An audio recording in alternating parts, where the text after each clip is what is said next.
Baiklah teman-teman, aliran dalam filsafat pendidikan dibagi menjadi 7. Yang pertama yaitu progresivisme, yang kedua perennialisme, yang ketiga esensialisme, yang keempat rekonstruksionalisme, kelima idealisme, keenam realisme, ketujuh eksistensialisme. Pembahasan yang pertama yaitu kita membahas tentang aliran progresivisme. Aliran progresivisme dipelopori oleh John Dewey. Aliran ini memandang bahwa pendidikan sebagai proses dan sosialisasi, yaitu proses pertumbuhan dan proses belajar dari kejadian di sekitarnya.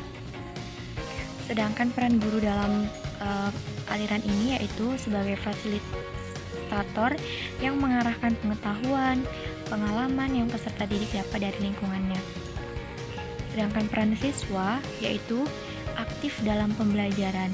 Sumber belajar bukan hanya ada pada guru, tetapi juga pada lingkungan.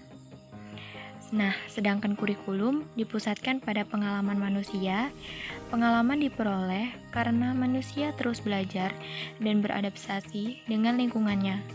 Kurikulum bersifat fleksibel, tidak kaku, bisa diubah sesuai dengan kehendak zaman, terbuka, tidak terikat oleh doktrin tertentu. Selanjutnya yaitu aliran perennialisme. Aliran perennialisme dipelopori oleh Morton Radier. Kemudian aliran ini mengandung kepercayaan filsafat yang berpegang teguh pada nilai dan norma yang bersifat kekal abadi. Nah, peran siswa dalam aliran ini yaitu sebagai makhluk yang dibimbing oleh prinsip-prinsip pertama, kebenaran-kebenaran abadi, pikiran. Yang selanjutnya itu ada aliran esensialisme. Aliran ini perpaduan idealisme objektif dan realisme objektif. Tujuan aliran ini membentuk kepribadian bahagia di dunia dan di akhirat.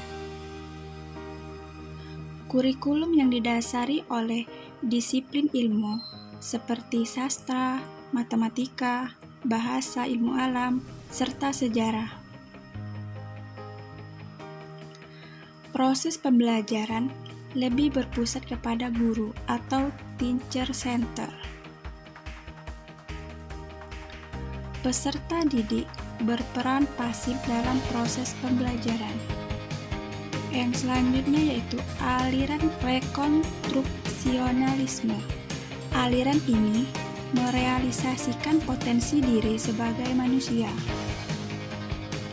Peserta didik berperan aktif dalam proses pembelajaran. Peserta didik memiliki peserta yang sama besar dengan materi dan guru dalam proses belajar mengajar. Guru memberikan fasilitas dan arahan kepada peserta didik untuk bisa berbaur dengan lingkungan masyarakat. Guru berperan sama.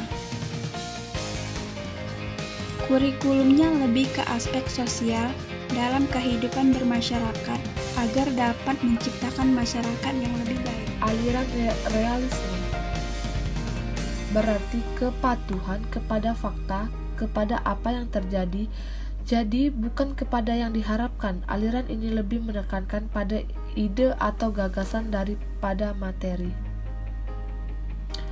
Mendorong anak didik untuk mencari kebenaran dan hidup dalam kebenaran tersebut.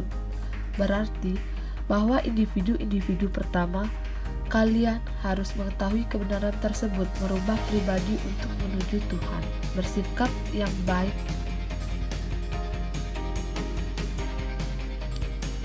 Peran guru. Guru berperan menguasai materi, memiliki keterampilan dalam pedagogi untuk mencapai tujuan pendidikan. Peran siswa sebagai penerima instruksi dan harus menguasai pengetahuan, disiplin mental dan moral diperlukan dalam setiap jenjang pendidikan. Idealisme. Aliran ini lebih menekankan pada ide atau gagasan daripada materi. Kurikulum mendorong anak didik untuk mencapai kebenaran dan hidup dalam kebenaran tersebut berarti bahwa individu pertama, kalian harus mengetahui kebenaran tersebut. Guru sebagai contoh bagi siswa. Guru mampu membimbing siswa mengembangkan watak terbaik dan guru berusaha membentuk lingkungan belajar dan kondusif. Aliran realisme berarti kepatuhan kepada fakta, kepada apa yang terjadi, jadi bukan kepada yang diharapkan. Aliran ini lebih menekankan pada ide atau gagasan daripada materi. Mendorong anak didik untuk mencari kebenaran dan hidup dalam kebenaran tersebut berarti bahwa individu pertama, kalian harus mengetahui kebenaran tersebut, merubah pribadi untuk menuju Tuhan, bersikap yang baik. Peran guru. Guru berperan menguasai materi, memiliki keterampilan dalam pedagogi untuk mencapai tujuan pendidikan. Peran siswa sebagai penerima instruksi dan harus menguasai pengetahuan disiplin mental dan moral diperlukan dalam setiap jenjang pendidikan.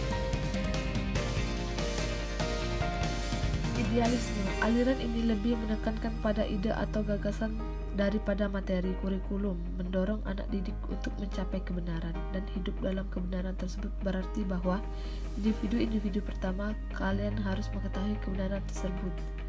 Guru sebagai contoh bagi siswa. Guru mampu membimbing siswa mengembangkan watak terbaik dan guru berusaha membentuk lingkungan belajar dan kondusif.